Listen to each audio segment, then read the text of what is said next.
I was so bummed out at one point in time that the fact that I kind of got over that, I feel like I can really kind of accomplish anything. And that sounds silly to someone who hasn't sort of experienced not just hair loss, but experienced it affecting them in a way that they didn't perhaps expect it. Because that's sort of what I was going through when it really started to bother me, which was something that I didn't expect. I didn't think it was going to bother me in the way that it did. One, because I didn't ever think it was going to happen to me, which will sound silly later when I sort of tell the whole story, but I never thought it would happen to me. And I always kind of just said, like, oh, well, if it does, it won't be a big deal. And then when it did happen and it really did affect me, I was kind of surprised at how much it bothered me. I was like, whoa, I am really upset by this. And I tried, talking to some friends and people around me, and it sort of frightened me a little bit more at how much they just really couldn't get it. They couldn't sort of relate to it. And I'm like, I'm here kind of like having half a mental crisis here, kind of pouring my heart out here. And they're like, yeah, dude, everybody goes bald, like what do you want to do? Put on a hat, shave your head, like whatever. Yeah. But I was really bummed out. And I was in the phase that I'm sure you've heard of before. You get to a sort of phase in the journey where you're doing a lot of Googling, you're watching a lot of YouTube, and you're participating perhaps in Reddit communities, which I got a lot of things I could say about those.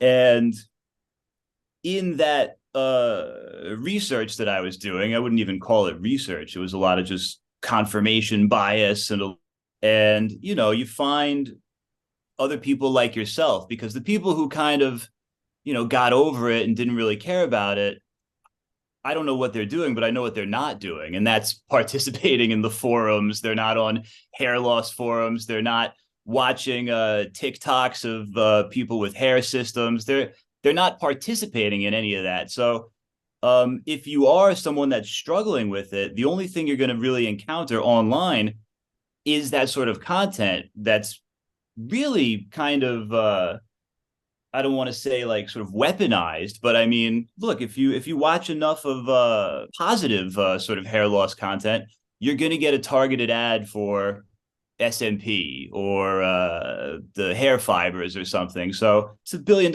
industry for a reason, right? I mean, if they wanted to cure it, I'm sure there's money to be lost, Yeah.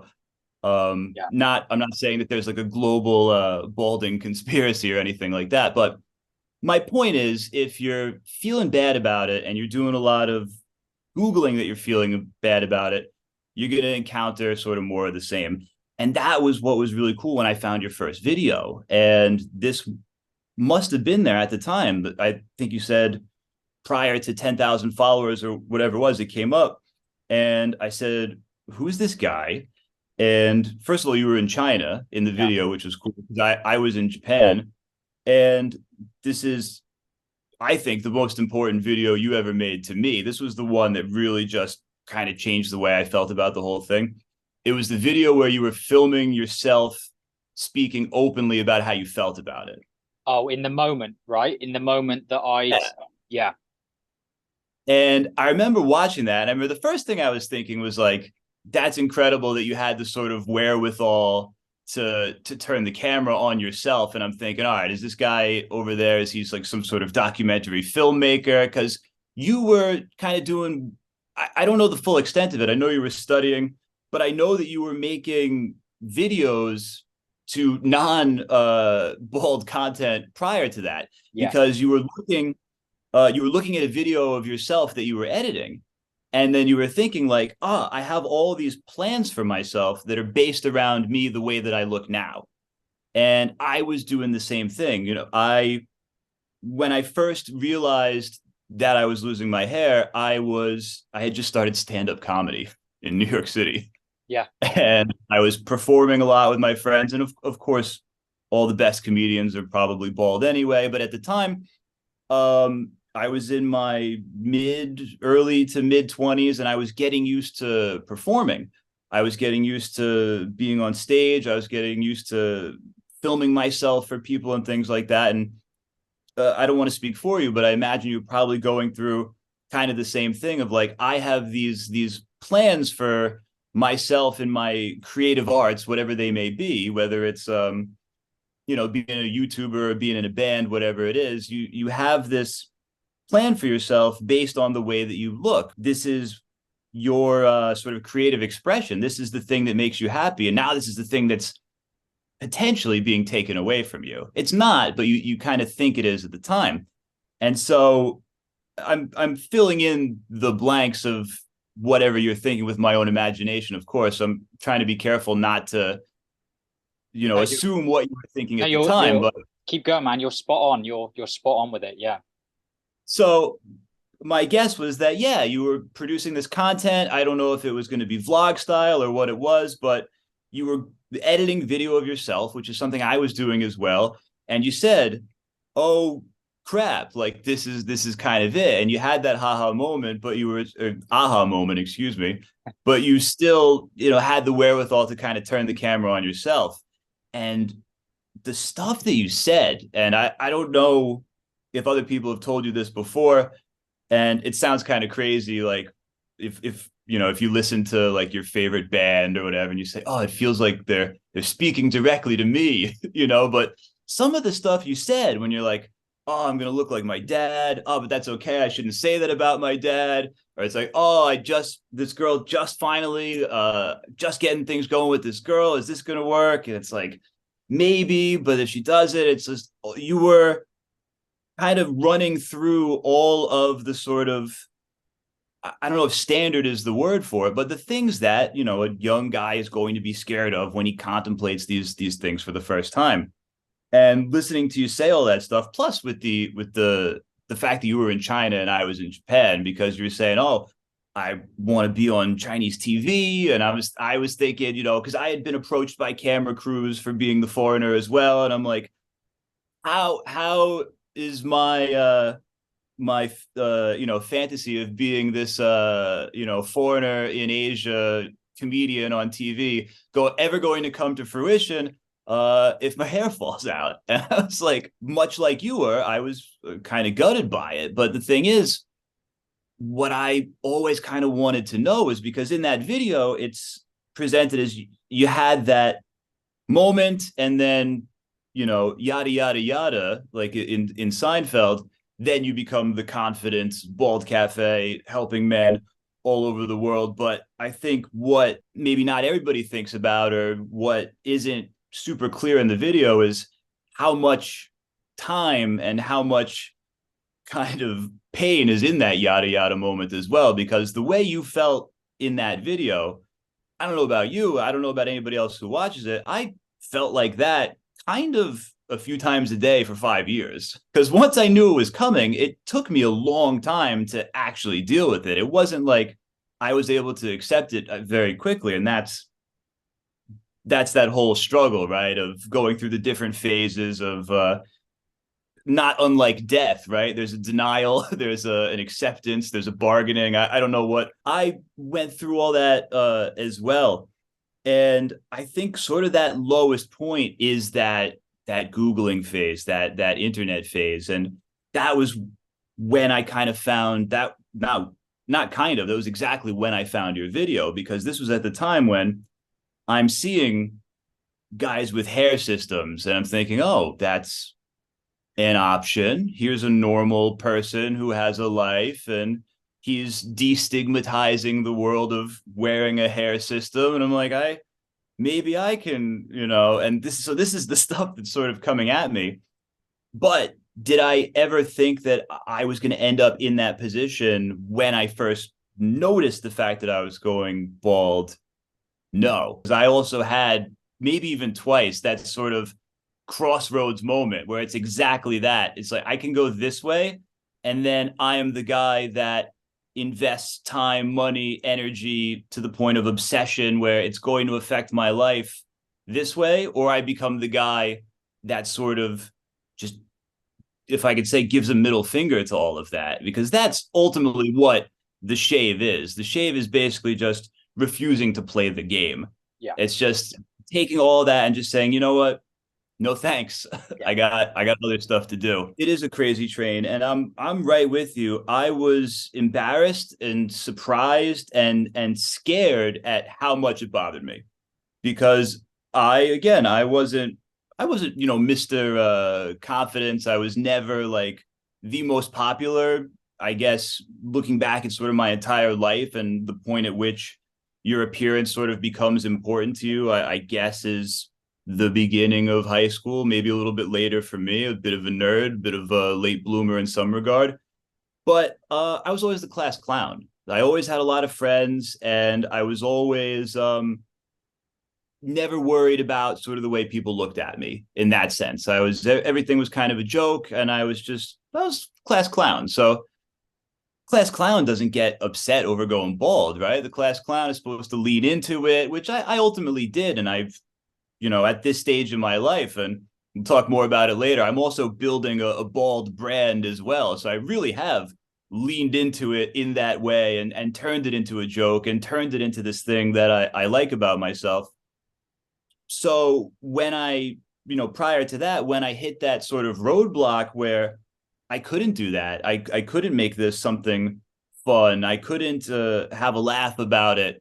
That really surprised me. I was like, what is going on? I really, it wasn't the fact that it was happening. It was the fact that it really bothered me in a way that I had not sort of been bothered before. You can talk to people who've lost their hair, but I don't know what goes on inside everybody's head. So I can't tell you like what percent of people truly care about it and what percent of people truly don't. Because the old adage is like you talk to, I don't want to say most, but I don't know, maybe half of other guys who've sort of your bald senseis, your older friends or your friends who've gone bald before you.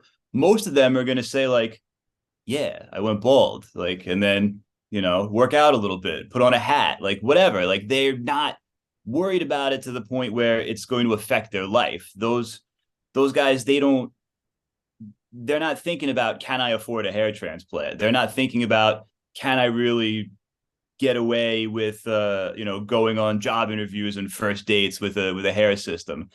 That sounds so alien to them. So that ended up being most of my friends around me who were bald guys, which is plenty of them. And I would say, try to broach the subject a little bit, and depending on how close I am with somebody, because the thing is, you got to be pretty close with somebody to tell them you're having what probably could be described as a mental health crisis. Yeah. It is what it is, right?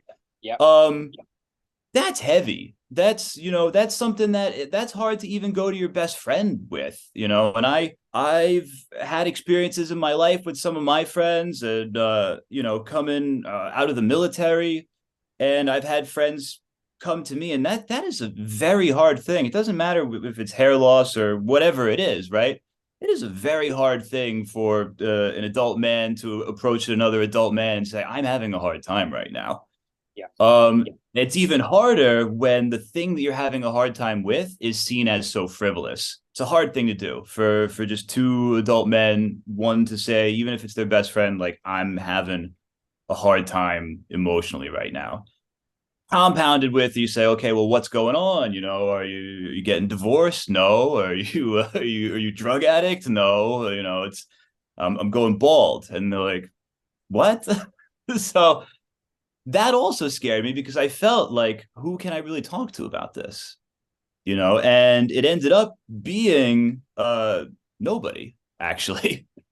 There wasn't. So, but before we get there, before it started to bother me, I sort of refused to believe it was happening.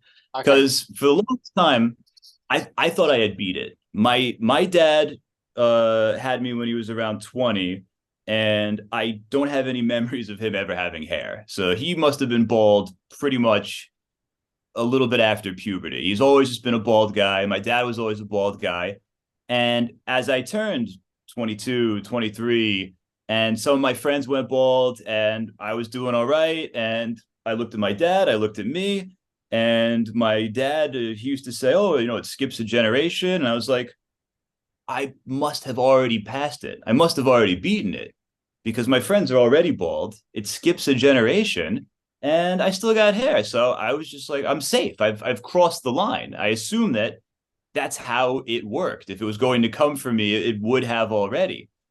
And then even when I had hair, if I'm being completely honest, I never really was somebody that liked my hair all that much. I always had like the big widow's peak. I had like the Dracula thing kind of going on. It was always not thinning, but thin. It was always quite fine. It was always a bit scraggly. And I never really had a good haircut, like almost my whole life. I was in high school from 2004 to 2007, and the haircut at the time was this kind of non-haircut that guys who were in like punk rock bands, that was kind of my thing. I had like the half of it was shorter than this half, and there was blonde streaks in it, and I had the lip rings and everything. So I wasn't really appreciating the fact that I had hair anyway, because I was basically just wearing this Halloween costume for my teenage years. And then after that, I went into the army for 4 years. So I just had like the high and tight, and that was great. I was just always buzz the sides, have a little bit on top, and I felt like a gym coach or a state trooper or something. I was like, all right, I have the cop haircut, the Marine haircut, I think Yeah, you called it, I called right? it that. Yeah. Marine cut. So, and that later on, that would become quite useful once I started balding, because it turns out you could rock the Marine cut pretty deep into balding. I think that's why it's popular with so many men in law enforcement, because you can have just like a little bit up there. It's in regulation. It's like, well, you're kind of bald, but you're not bald. I don't know. You're a police officer. It's the cop haircut, right? But I had that one for the time in the army, and then I got out when I was like 22, and went to college after, which was really cool because I didn't get to experience college out of high school. So I couldn't go to college when I got out because I had no money and I didn't have uh, any competitive grades at all. So I did the army first, and then in the US you get that GI Bill. So when I came out, I still had really bad grades, but the universities, they say, oh, but your tuition gets paid up front by the government. Come on in, right? So I was in a band, I was doing the comedy, I was back into my sort of performing arts again. It would have been some point during those college years where I got the first ever like real haircut of my life. I had prior to the military, it was the punk rock Halloween costume.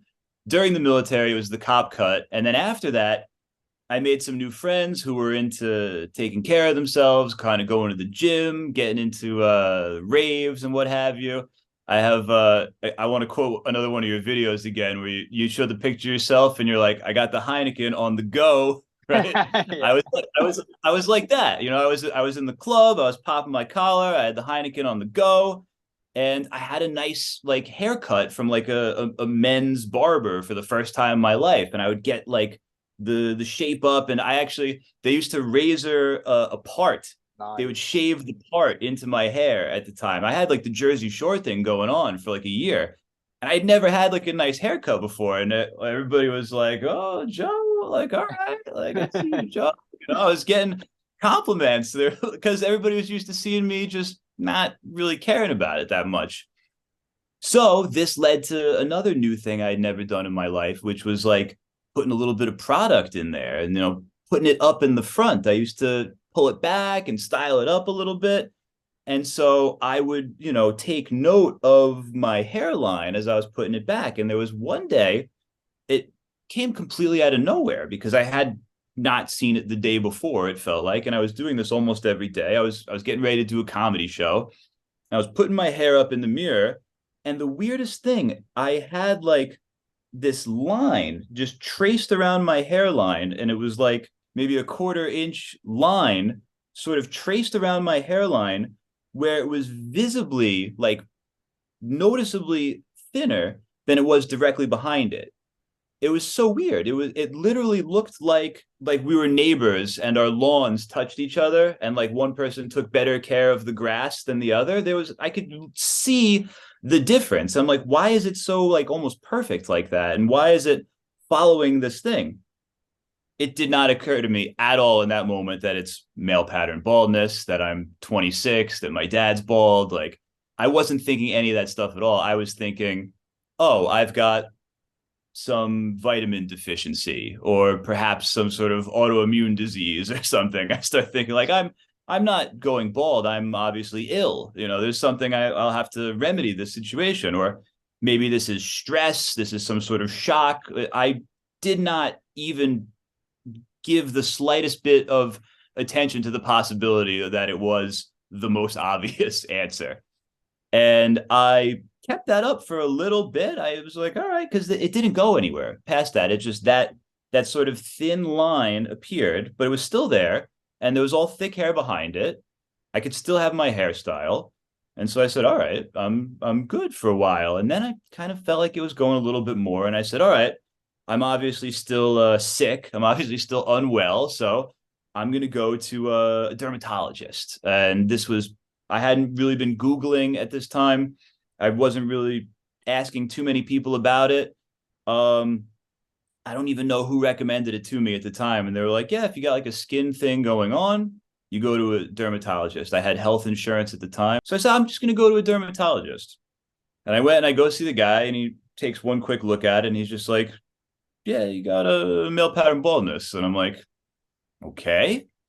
All right, what do I do? Like, is it, am I going to be bald? Like, how much time do I have left, doc? It was almost sort of like that. Like, you're just giving me my death sentence. I wasn't really freaking out yet. I was just asking a lot of questions. And he's like, well, he's like, some people it kind of goes, stops, goes, stops. He's like, really know what's going to happen. I mean, his relaxed approach to it made me feel kind of relaxed as well. And I said, well, what can I do? And he's like, we could, he's like, do you know what Rogaine is? And I'm like, yeah. I was like, I think I remember my dad had the Rogaine. It was like, I don't think it worked now that I think about it. He's like, yeah. He's like, check it out. He's like, basically, there's not a whole lot you can do. You could do the Rogaine, you could do the Propecia, but the Propecia is, it's medication. He's like, why don't you go home, do the Rogaine? It's expensive, but it's over the counter. See how you like it. Try to get into a rhythm of using it. If you feel like you like it, you don't like it, and if you want to add the Propecia, come back in a couple months. I'll write you a script for that. He says, for now, go home, try the Rogaine thing, kind of see how you feel about it. And I said, that sounds like a really good idea to me. So I went home, I got the Rogaine, I put it in, and I said, all right, I can do this kind of morning at night. This is minoxidil, right? Went home, started the Rogaine routine. I was like, okay, I can kind of do this. I don't know if it's doing anything. It kind of smells like medicine. I'm going through the motions of doing something. And I think that in itself kind of felt good, just knowing that I was taking some kind of action. I don't know if it was helping. I would later determine that it probably wasn't. It might have been holding on to what I had, because I kept it up for 6 months to a year kind of before I decided I didn't want to do that anymore, but I was kind of happy with it. I was still able to sort of style it in a way where I didn't feel like I wasn't scared of the rain or the wind or anything like that at the time. I just had the little thinning in the front, which, again, like the two lawns, I just had an area that was a little bit healthier looking than another area. Then I started to feel like a little bit worse. And I was like, man, I'm not getting any ground back. I'm not I thought this was gonna just fill in those thin spots. I said, if anything, I think they're getting worse. And in addition to those front lawns, now I've noticed, because now I'm paying attention for the first time in my life. I'm taking mirrors and selfies to the back of my head. I said, I think it's not only is it not regrowing my hair, it seems to be still progressing in the other direction. So this is when I kind of started to get online. And when you start Googling these things, you're not met with, you'll be all right, bud. You're met with, you got to step that up. You got to bump up those numbers, right? And this is when I started to go into the Reddit world. It's not a place that I've ever visited and then left feeling better about sort of myself or the world in general. and they have a community which is dedicated to the sort of prevention and fight against hair loss. It just it just got darker and darker from there, and I said, all right, well, am I going to be the guy who takes medication? I'm like, all right, who takes medication for this? And then you start to again, there's a lot of confirmation bias, and the unhappy voices are sort of the loudest. But I knew that was off the table. I was like, I'm not taking the medicine. There's no way. I don't even like taking Tylenol when I have a cold. I'm not like a super hippie or like spirit healer or anything, but I try to avoid Yeah. drugs in any way, pharmaceuticals whenever I can. And then I said, all right, well, I'm still kind of getting by with what I'm doing. The Rogaine's not really doing what I want, but I'm still able to get the kind of marine haircut, and I think I can get away with that for a while. And I was getting away with it. I was getting away with it. And then there was another moment where I saw the damage in a way I had never seen it before. And when I say the damage, I mean I saw how much ground I had lost in a way that I hadn't seen before. I was already in Japan, and Okay. I was having the worries that you were having in China. At this point, I was in Japan, and I was thinking to myself, like, I don't think I'm getting away with it anymore. I've accepted the fact that I'm losing my hair. It's happening faster than I would like it to happen, and I'm very concerned that it's going to interrupt all these sort of fantasy plans that I have here for myself, because there's all these things which are probably ridiculous, long shot fantasies that I have for myself, but they all involve me having hair, whether or not they're realistic or not. And so I said, all right, I don't know what else to do right now except to just kind of keep getting the police officer haircut, keeping it short, and just trying to do it in a way that disguises it as much as possible. And I went to go kind of get that haircut again, and I came out and I did the thing of like I take a picture from the front, and it was okay. I kind of had like a faux hawk situation. I was able to. You've been through it yourself. When the sides are skin tight and very clean, and you put just a little bit on top, you can get away with not having too much hair up there. And I'm taking my little selfies. I'm looking at them, and I did one right from the top, and I looked at it, and I could just see straight through to my head. And I had lost so much in the back, and I'd lost so much in the middle, and I could just see for the first time like how much ground I had really lost. And then I was like, oh man, who's taller than me? Who can see this and who can't see this, right? And that was when it started to get to me. That was when I got kind of bothered by it in a way that I had not previously. I was able to joke about it a little bit. I was even able to talk about it openly, like, haha, I'm balding a little bit. Because it wasn't that bad yet. And I had finally reached the point where I was like, oh man, this looks crazy. Like I'm not comfortable in my own skin. And that was scary. And that was when I started to have those sort of attempted to have those difficult conversations with people. I tried to reach out in ways like I am experiencing, like I don't like to throw the word depression around. I've seen people with depression. I know what real depression looks like, and I don't know if I've ever truly felt that in my life, because I respect and I think I understand what that looks like when someone is actually going through that. But I can tell you with sincerity that I think I dipped my toes in those waters very briefly. I tried to tell people that, and then I tried to tell them why, and they were just like, "Yeah, but that's not a legitimate reason for that." And that kind of goes back to what we said before: is that unless someone has experienced not only just the hair loss, but unless someone has experienced being that upset by something, or let's just call it being uncomfortable in their own skin, that is a horrible thing to feel. I don't wish that on anybody. And that was when I experienced sort of that shock, sort of that surprise. I can't believe how much this is affecting me. Yeah. And there were mornings where it was like I was we could talk more about this perhaps even another time, but this is when I was still in the English teaching career.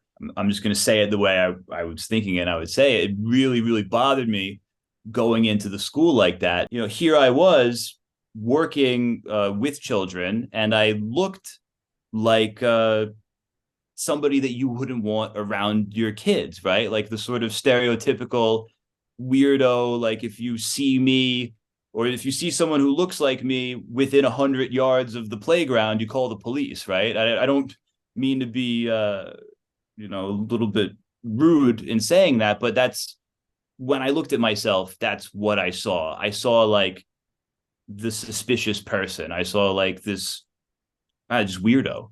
That was it. And I can laugh about that now. I could not laugh about it then. And I could not even imagine a world in which I would ever be able to laugh about it. It was so serious at the time. And I would get ready to go to that job, and oh man, I would just put the clothes on. I'd look at myself in the mirror and just tears, Yeah. tears. Like I don't know how many mornings were like that. I was like, what am I gonna do? I never told anybody this before. I Yeah. probably this is so I decide the pills are off the table. I decide Rogaine's not working, and I'm watching a lot of YouTube. I'm watching a lot of TikTok, and I'm seeing a lot of young guys like me that I had my little YouTube channel going, guys my age, and I'm watching your videos. Just started. This was just before I caught yours. Actually, it's the same algorithm. This would have been right around the same time because again, without sounding too dramatic and saying that reached down and pulled me out of the darkest part of my life. If you believe in this butterfly effect stuff, I think that's pretty true. I think that's more than a little bit true. I was watching a lot of videos about hair loss and the vlogging and stuff, and I saw more and more of these guys that were like, we're taking the stigma away from the wig or the Yeah. partial wig. And I'm like, no, like I'm not. I'm like, no way. And then I saw another guy, and he's like, you just put a little piece. And I'm like, what do you mean you put like a piece, right? And normal guys, he's like, my girlfriend loves it, and I have this great job, and look, you can't even see it or whatever. And he just, he cut like this little strip, and he just like slides it under the trouble spot, which at the time I was like, if it just sort of recreates the hairline a little bit. And I'm like, the rest of it's his regular hair, even if it kind of falls out. It's not like I was like, is that the weirdest thing in the world? I was like, and then you listen to these gentlemen who are doing these things, and God bless them, right? I mean, sort of whatever makes you happy. I think you can see where I'm going with the story. I ordered a partial hair system offline. I ordered one. I spent like $200 or something on it too, right? And I ordered this thing, and I didn't tell anybody about it. Nobody to this day knows. Yeah, no, I never told anybody about this. But so I ordered the thing. I might have been drinking at the time. I don't know, maybe. We'll see. Well, you said this I was was your like deepest moment, right? This was the depths of, yeah. This is the worst. This is the worst. I watched the YouTuber, the different YouTubers, the TikTokers, the young guys. They're like, it's totally cool. This thing arrives at my apartment. I take it. This is my Jeffrey Dahmer moment, right? I take this thing out of the box, and I hold it in my hands, and I'm like, I am standing at the crossroads, and I thought about it, went in the garbage. Well, first I wrapped it in a bunch of other things because God forbid even To the like hide garbage it. man found it was so it may as well have been a severed head. It may as well have been somebody's body part. Like the shame the way I felt like a serial killer holding this. I think I put it in like a pizza box and then something else because I don't want the garbage man to find it. I don't want anyone to know this thing was ever in my house. And I put it outside, and I just said that was me burying the body. I'm never gonna do this again. I'm never gonna talk about this to anybody. And that was important. That was super important. And it was shortly after that that I did the first buzz. But my first shave, I didn't commit to it. The moment I did it, I felt everything that I was supposed to. I felt the relief. I felt the weight come off. And I liked it. I looked good. I felt a little bit like Walter White. I didn't look like The Rock, so but I do think I probably looked a bit like Walter White, and he's badass, and that was cool. And I felt like I had done what I wanted to do. I had opted out of the madness. I had said no to the insanity, but I didn't commit to it the first time, and I think it was because I had somebody else do it. I went to my regular guy who was giving me my cop haircut, and I just had him do a no guard. And I should have gone home and done a wet shave. I should have taken it down that night, but I didn't. And what ended up happening was I really liked it the first day. I really liked it the second day, and then I let it get into the really the Non-haircut. worst place it could Yeah. be. I let it get into the in between stage, and then I talked to my friends. I talked to everybody, and they said, they said, Joe, I think that's great what you did, but they said you were too fast. You were too early. You were too quick into it. They said you can get away with it longer, and I said, yeah, maybe I can, and I let it grow back a little bit, and I it only took like maybe a month or less to get back into that sort of cop haircut. And I said, you know what? This isn't that bad. I was like, I still have the clean sides, and I got back into the police officer haircut. It didn't kind of matter that it was gone on the top because I was like, all right, I have a little bit of something, but I that didn't bother me as much as it did prior to experiencing the shave. And then it was kind of like the first shave was like, all right, this is now added to the list of options. I kind of put that in my pocket, and I was like, I know that I don't mind it. And this is I'll just wait till I'm ready. And I basically kept the cop haircut for like another year. And then I said, I was filming another video because I was getting away with it. I went back to YouTube with just the sort of marine style haircut. And when I did my videos, I did have to sit a certain way. I did have to kind of put it the way I wanted it to, but I was able to look the way I wanted to look in photographs. And it didn't really bother me so much when I was going out. And then I had that moment again where I was looking at a video of myself. It was I was putting the leash on my friend's dog, and I bent down and put the leash on, and you could just see it was all there was nothing on top. And then I saw it, and I said, "All right, I'm gonna commit to it this time." And that time, I don't want to say it would have been nice if I felt like that the first time because look, butterfly effect, right? These are all necessary parts of the journey. But that second time, I I shaved it again. I immediately got a razor and wet shave all the way down, and I said, "Man, this is what was missing. This is what was missing," and that was the only time in my life I had ever gotten compliments on the appearance of my hair. Prior to that was when I got that nice haircut for the first time when I was like 25, when I was doing the Jersey Shore thing. It was happening again now that it was just skin. People were like, "All right, Joe, like cool, it got a good uh people liked it, but more importantly than that, and this is going to sound kind of cheesy to say, but more importantly than other people liking it was that I liked it. And they always say, "Oh, you should care about yourself before," and people are sort of tired of hearing that kind of stuff, but look, a lot of those cliches are cliches because they're true. And I felt comfortable in my skin for the first time in, man, probably 5 years. I was like, this is great. And then not only was I beginning to reconcile, how much it had upset me and how bad I had truly felt during that time, but how much energy I was spending on a daily basis thinking about it, because the worrying phase takes up a lot of time, and you go through your day and it's not like you think about it 24/7.